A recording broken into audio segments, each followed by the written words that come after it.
kita bisa upacara dengan sehat tanpa kekurangan suatu apapun dalam memperingati Hari Kebangkitan Nasional. Dan tidaklah kita lupa juga senantiasa kita panjatkan sholawat serta salam kehadirat Nabi Muhammad SAW yang senantiasa kita nantikan syafaatnya hingga di yaumil akhir kelak. Amin ya rabbal alamin. Bapak Ibu Dewan Guru, anak-anakku sekalian, hari ini izinkan saya berkomentar sedikit terkait pelaksanaan upacara. Secara umum, upacara hari ini berlangsung dengan baik. Saya ingin tepuk tangan buat kita semua yang ada di sini, baik petugas maupun peserta, berjalan sejauh ini bagus. Semoga sampai di akhir acara juga bagus. Ditingkatkan untuk peserta upacara, terutama karena peserta upacara selama ini kita selalu ada evaluasi. Dan untuk tim selanjutnya juga harus ditingkatkan lagi untuk kelas-kelas selanjutnya. Kalau ini sepertinya gabungan dari berbagai organisasi. Keren. Oke. Hari ini 20 Mei 2022 kita sedikit menelisik mundur jauh sekitar tahun 1908. Tapi sebelum ke situ Pak Jeli bertanya sama kalian semua, terutama anak muda. Pertanyaan andalan saya selama ini tidak akan pernah berubah. Apa yang sudah kalian beri? Apa yang sudah kalian beri pada negara kalian, pada bangsa kalian? Mungkin itu terlalu terdengar lebar, tinggi, dan muluk-muluk. Sekarang, apa yang sudah kalian beri sama sekolah kalian? Apa yang sudah kalian kasih sama sekolah kalian? Apa yang sudah kalian sumbangkan sama sekolahmu? Itu dijawab dalam hati masing-masing. Dan gak perlu kamu bahas sama teman kamu di sebelah kamu. Apa yang sudah kamu kasih? Jangan cuma bisa nuntut, tapi apa yang sudah kamu persembahkan buat sekitar kamu?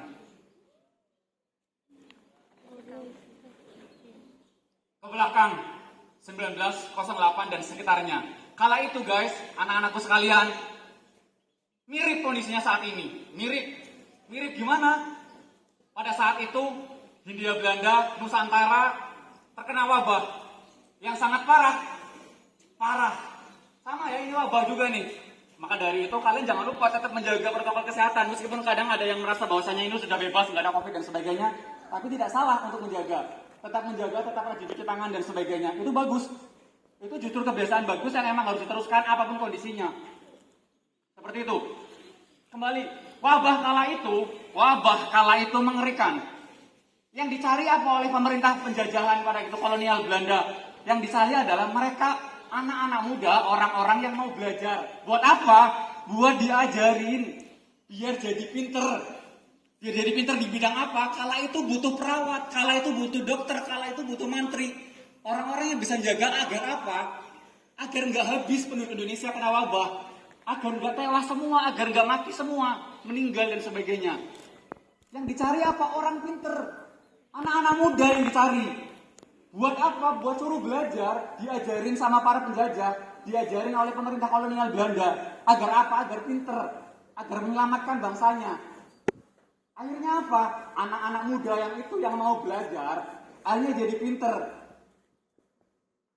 Muncullah kumpulan-kumpulan anak pinter di Stovia, sekolah kedokteran pertama yang ada di Indonesia.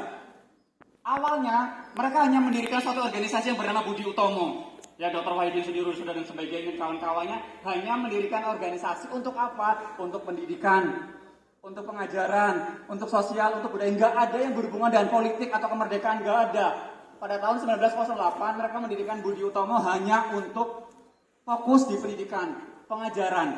Mereka berkeliling mencari anak-anak muda yang mau belajar tapi nggak punya duit, yang mau belajar tapi nggak punya ekonomi, nggak mampu.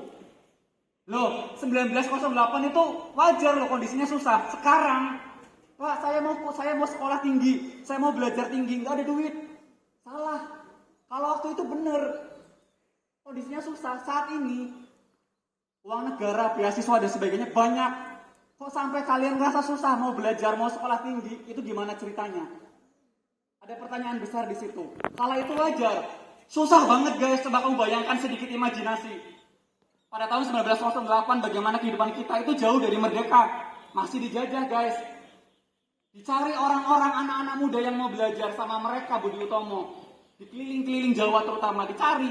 Yuk yang mau belajar nanti dibantu. Biar apa? Biar jadi pinter. Biar jadi pinter hingga pada akhirnya jadilah organisasi Budi Utomo tadi, kumpul anak-anak pinter, kumpul anak-anak yang mau mikir. Itu masih fokus di pendidikan, belajar dan sebagainya. Belum fokus tentang kita harus melawan. Hingga pada akhirnya seiring berjalannya waktu, karena mereka udah mulai pinter nih. Karena mereka udah mulai pinter, karena mereka udah mulai belajar, akhirnya mereka mikir, kita udah dijajah sangat lama, bahkan ratusan tahun. Kita mau gini aja. Kita mau gini aja. Kita nggak mau ngelawan, kita nggak mau kumpul, kita nggak mau bersatu. Kita nggak mau belajar biar jadi pinter. Serius kita mau dijajah sampai seterusnya. Hingga pada akhirnya waktu terus berjalan, mereka berpikir yang awalnya hanya untuk pendidikan, budaya dan sebagainya, kita bersatu anak muda, kita belajar, kita pinter dan hingga pada akhirnya kita harus merdeka. Kita harus merdeka 1930 ke atas adalah pergerakan nasional yang makin menggebu-gebu. Mulai dari mana? Mulai dari anak-anak muda yang mau belajar. Bisa dibayangkan kalau mereka dulu nggak mau belajar. Bisa dibayangkan kalau kondisi wabah dulu itu tidak menggerakkan orang-orang untuk belajar. Mungkin sampai sekarang kita belum merdeka. Jadi apa poinnya di situ? Yang mengubah bangsa kita kalau itu tuh anak-anak muda. Anak-anak muda yang mau belajar, Bapak Ibu guru sekalian. Kalian anak-anakku sekalian anak muda. Kalau kita mungkin yang tua-tua ini cuma bisa mengingatkan. Bisa dibayangkan kalau waktu itu anak-anak mudanya nggak mau belajar, mungkin sampai detik ini kita belum merdeka. Mungkin masih menikmati asiknya dijajah. Loh Pak, dijajah kok asik? Ya buktinya kita dijajah ratusan tahun. Berarti kita saking dinikmati.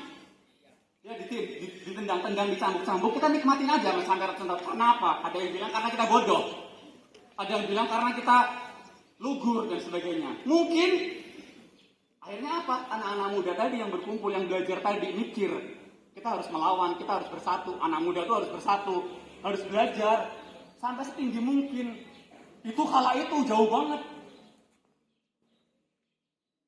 Hampir 100 tahun yang lalu ya kita udah 100 tahun yang lalu lebih.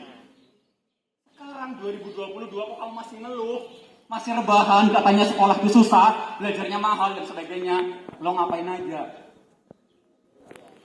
Jadi yang merubah bangsa kita waktu itu ya anak-anak muda yang mau belajar dan hingga pada akhirnya pintar menguasai ilmu pengetahuan.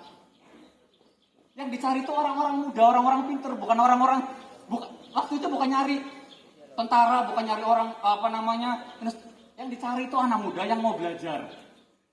Sama kayak Jepang waktu di bom atom, habis-habisan remuk redam, yang dicari sama kaisar Jepang itu apa? Tinggal berapa guru sama anak-anak muda yang mau belajar dihitung dikumpulin. Yang dicari itu mereka yang seperti itu, yang mau belajar, yang mau jadi pintar, kuasai ilmu pengetahuan. Bukan untuk jadi ranking 1, bukan guys. Pak, di kelas saya udah ada anak-anak yang pintar sebiji, cukup. Enggak gitu konsepnya. Konsepnya adalah kita semua itu menguasai ilmu pengetahuan. Kamu semua tuh belajarnya bagus, kamu semua tuh jadi pintar. Enggak harus jadi ranking 1 semua, enggak perlu. Pintar, kuasai semuanya. Jadilah ahli dalam bidang apa-apa, apapun. Enggak harus semua jadi dokter. Enggak keren Pak kalau enggak dokter. Enggak, semuanya keren. Cobalah kalau enggak ada petani yang hebat, kamu enggak makan sampai sekarang. Sekarang kita kembali ke sekarang.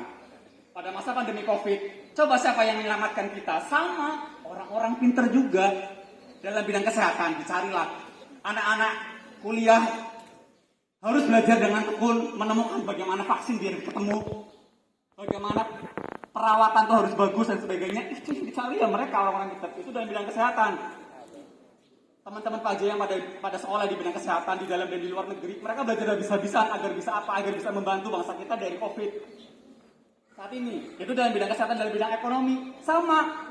Agar gimana kita tetap bertahan, agar gimana perdagangan masih tetap berlanjut. Itu mereka berpikir habis-habisan, orang-orang pintar. Dalam bidang pendidikan, mereka mikir bagaimana agar kalian tetap bisa belajar meskipun kondisinya wabah. Kalian tetap bisa belajar dengan alat-alat canggih dan sebagainya. Itu orang-orang pintar juga yang dicari.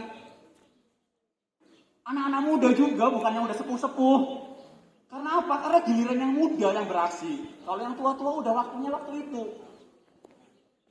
Sampai kapanpun yang merubah bangsa kita, yang merubah dunia adalah mereka orang pintar. Anak muda yang mau belajar dan jadi orang yang bisa menguasai ilmu pengetahuan. Apapun bidangnya. Itu ya. Jadi apa Pak poinnya? Apa poin yang bisa kalian petik dari ini gitu maksudnya, dalam kondisi kalian. Kalian tuh belajar dengan kondisi, kalian tuh belajar dari lingkungan, kita tuh semuanya belajar.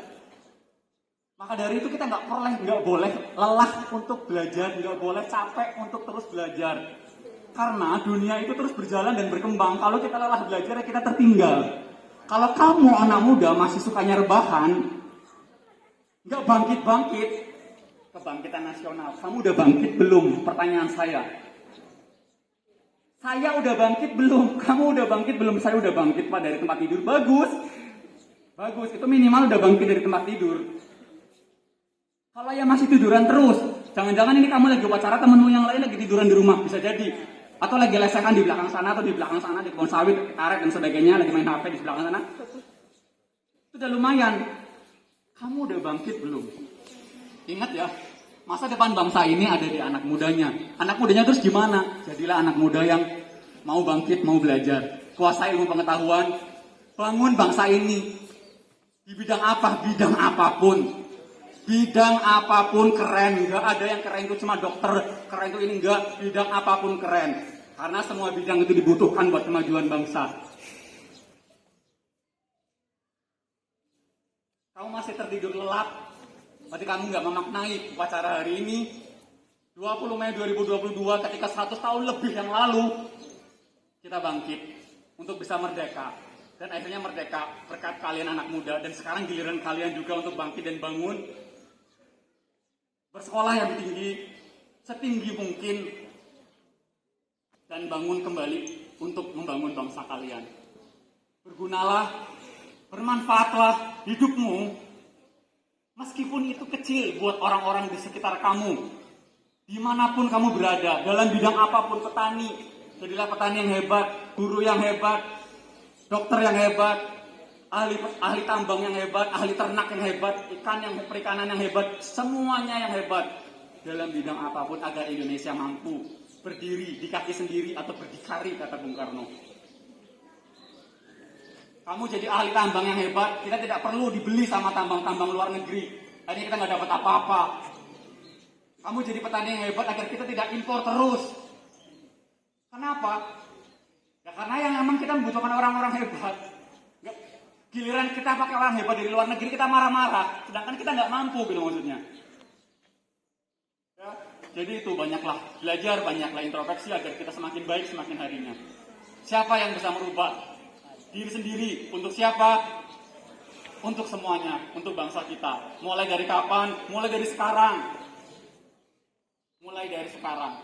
Bangunlah anak muda, bangunlah bersama-sama serentak bersatu untuk menghadapi rintangan, karena tidak ada yang tidak mungkin apabila kita bersatu, karena kita kuat karena bersama. Mohon maaf apabila ada kata-kata yang kurang menyenangkan atau menyinggung kemungkinan. Saya hanya ingin yang muda-muda sekolah yang tinggi, sekolah yang tinggi, sekolah yang tinggi. Karena sekolah itu mudah, yang penting niat dan tekadnya kuat. Saya harapkan semuanya yang ada di sini mau sekolah setinggi mungkin, semuanya tanpa terkecuali. Thank you. Wassalamualaikum warahmatullahi wabarakatuh.